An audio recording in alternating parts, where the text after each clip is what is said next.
धोलाई विधानसभा केंद्र के गोपीनाथपुर क्षेत्र में स्वायत्ता के 75 साल बाद कोई भी उन्नयन कार्य सुचारू रूप से नहीं हो पाया है।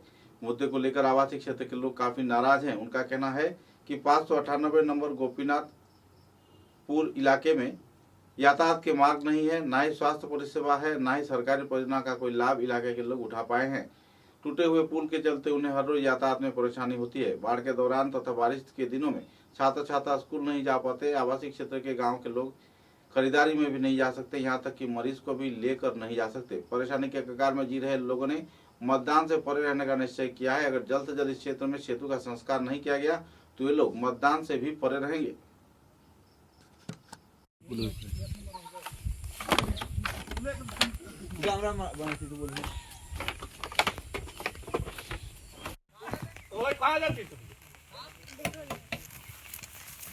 आगे तक यहाँ तो जो काम करते हैं तू इधर जाबी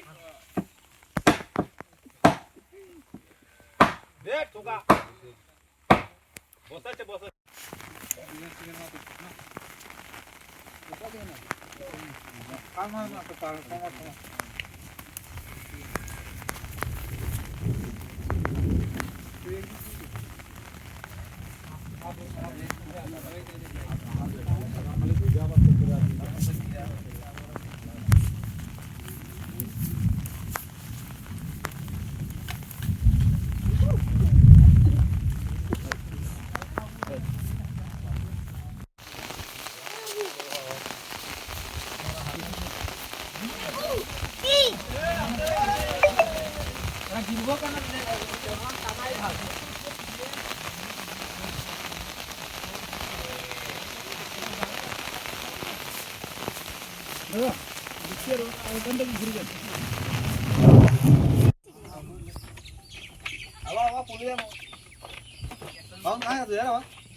এই যে আমরা সান্দরসা নালা আমরা ক্ষেত করি, কৃষি কাজ করি, সবজি ক্ষেত করি, এই পুল বানাই, বাচ্চা কাচ্চা স্কুলে যায়, আয় কত বানাইতাম আমরা, বারে বারে বছরে 2 বার 3 বার ভাঙিয়া যায়।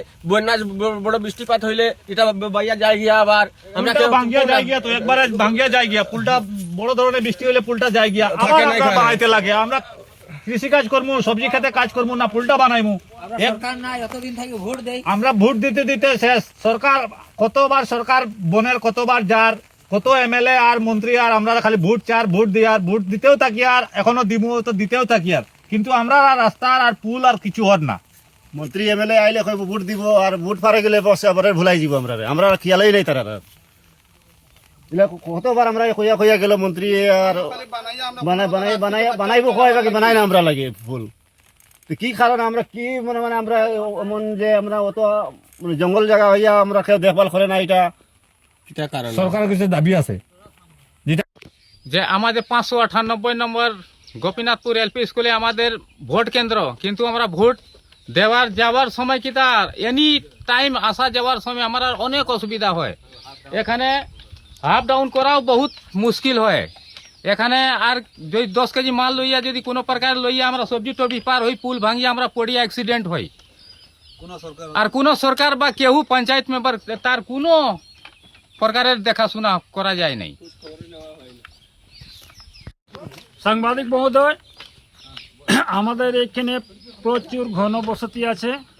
এখানে একটা আমাদের স্কুলের সেন্টার আছে 598 নম্বর গোপীনাথপুর এলপি স্কুল।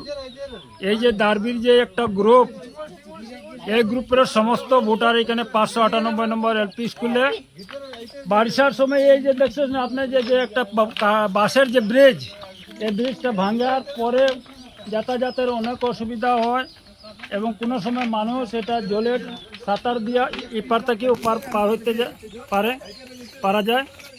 এবং সেই রাস্তার জন্য আমরা বিগত 3-4 বছর আগে আমাদের মাননীয় মন্ত্রী মহোদয়ের কাছে গিয়েছিলাম, সমস্ত গ্রামবাসী, কিন্তু উনি রাস্তার কোনো আমাদের কর্ণপাত দেননি।